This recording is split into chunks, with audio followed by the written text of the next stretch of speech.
The village of Greystone had always been cloaked in an air of mystery. Tucked away between fog-covered hills and dense forests, it was a place where time seemed to stand still, and the past lingered like a shadow over its cobblestone streets. The villagers whispered about strange happenings, people who vanished without a trace, odd occurrences at night, and the eerie presence of Horace Grimwald, the Dollmaker. But few knew the true depth of his secrets, or how they had intertwined with the fate of the town itself. Horace had not always been the Dollmaker. In fact, once upon a time, he had been a simple man, a carpenter, skilled with his hands, but unremarkable in every other way. He lived a quiet, solitary life in a distant town, far from Greystone. But one night, many years ago, a mysterious traveler arrived at his doorstep, seeking shelter from a storm. The traveler was an old woman, her clothes tattered and her eyes weary. Despite her frail appearance, there was something unnerving about her, a presence that made the air feel heavy.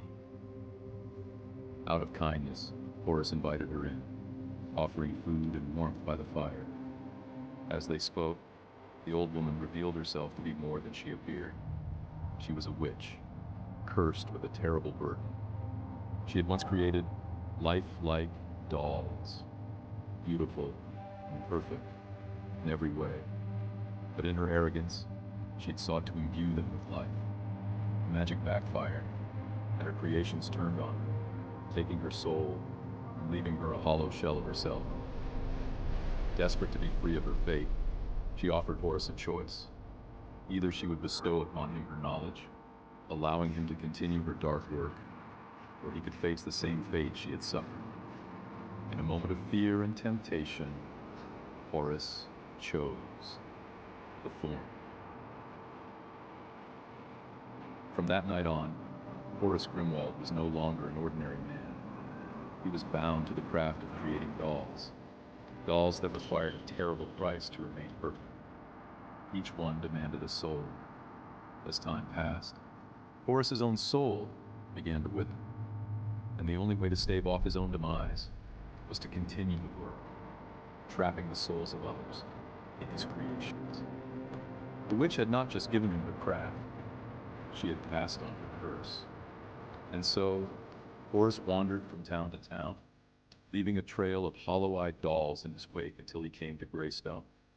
The town, isolated and largely forgotten by the outside world, was the perfect place to settle and continue his dark craft in secret. Greystone itself had a history shrouded in tragedy. Centuries ago, it had been a prosperous village, but over time, a dark presence seemed to settle over it. It was said that the town was built on cursed land, where ancient rituals had once been performed to appease spirits that were never meant to be disturbed. The townsfolk had long forgotten the details, but the land had not. Strange things always happened in Greystone. The crops failed more often than they should. The winters were harsh and unforgiving, and every so often, a villager would simply disappear. No one dared to question why. They simply carried on, too afraid to look deeper into the darkness that surrounded their town. Perhaps in some way, they knew that they were all destined to become part of that darkness, eventually. Horace's arrival in Greystone went unnoticed at first, but over time, the villagers began to realize that things had changed. People vanished more frequently. Those who remained seemed to age quicker, their faces lined with sorrow and fear. And yet, the dolls in Horace's shop never aged. They stood pristine, perfect, and ever watchful. There were rumors about the Dollmaker, whispers in the village about the strange way his dolls seemed to resemble people from the town. Many dismissed it as coincidence, but others believed there was something far darker at work. Anna Mayfield was the only child of Grace and Samuel Mayfield, a quiet, unassuming couple who had lived in Greystone their entire lives. Samuel was a blacksmith, and Grace ran the local bakery. They had heard the rumors about the Dollmaker, of course. Everyone had.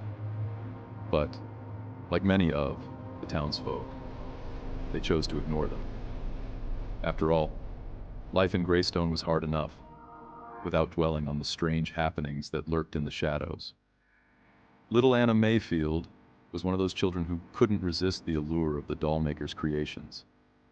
For her 7th birthday, she begged her parents for one of his dolls.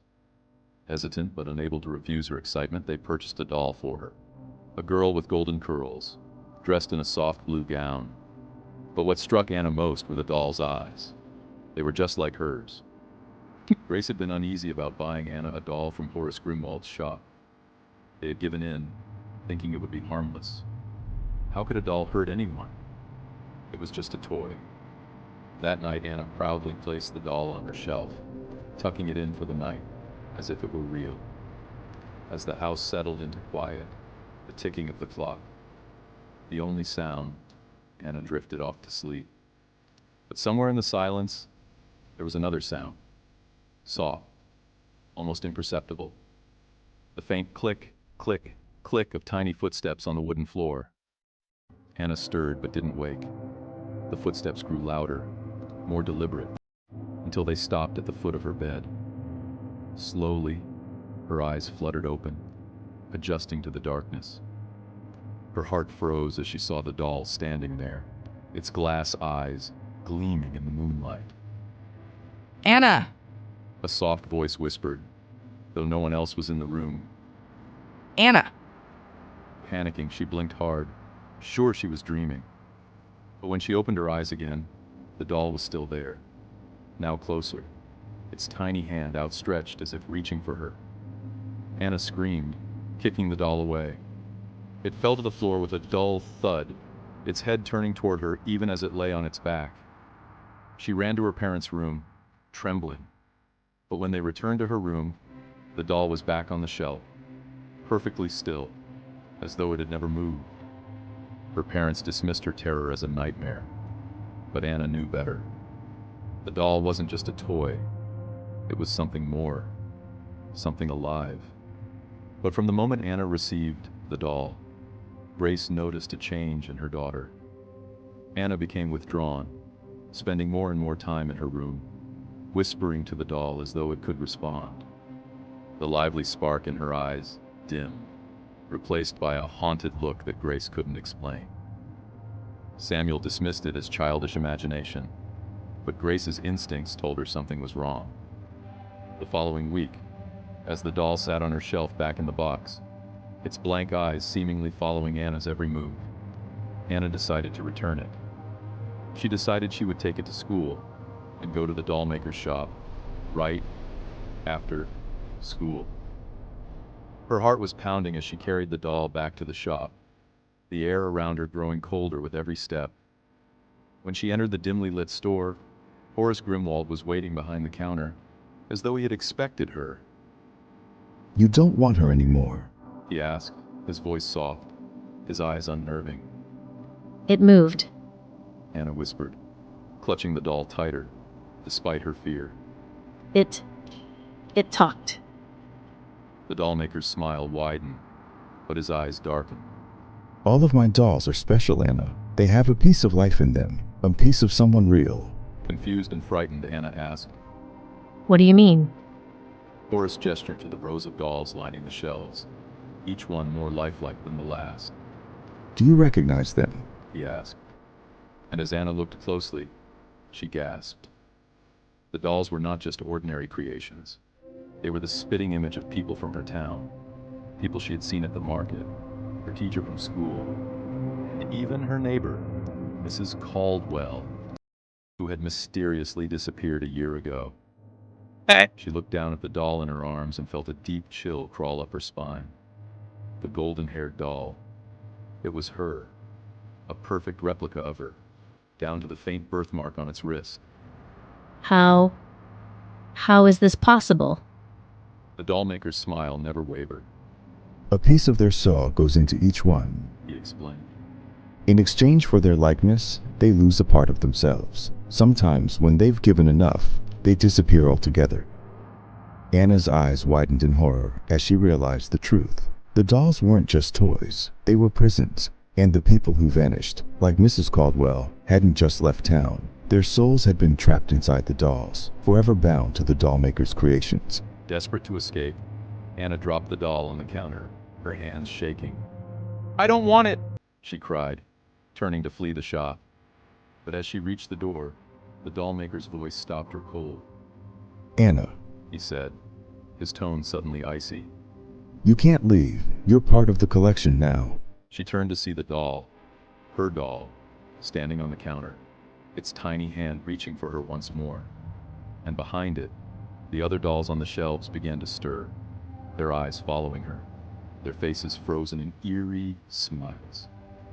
Before she could scream, before she could even take another step, she felt a sharp tug, like invisible strings pulling her back. The room spun, and everything went dark. When Anna's parents returned to the dollmaker's shop the next day, worried that she hadn't come home, they found only Horace Grimwald standing behind the counter, smiling softly. On the shelf behind him, among his lifelike creations, was a new doll. A small girl with golden curls and a blue dress, her glass eyes gleaming in the faint light.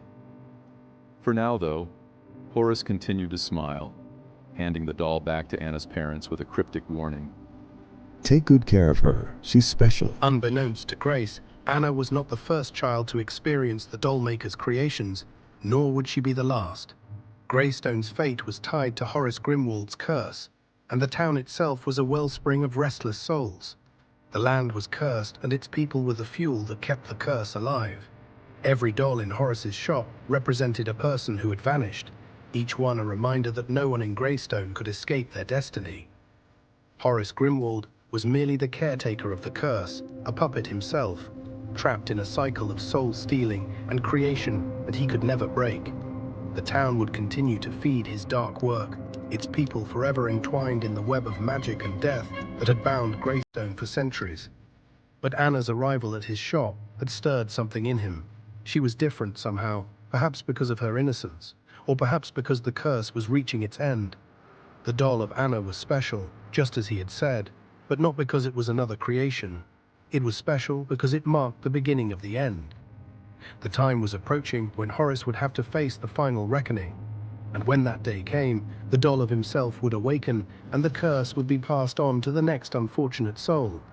Greystone would never be free, and neither would he. And as they left his shop, unaware of the dark future that awaited them, Horace Grimwald locked the door, retreating to the back of his workshop where his own doll lay waiting, its eyes gleaming with the knowledge that soon, very soon, it would claim him too. Food for thought. Will Greystone ever learn about the curse that plagues their town? Wonder what will happen to Horace when his own doll finally awakens. Will the curse of the Dollmaker continue? Let me know your thoughts in the comments.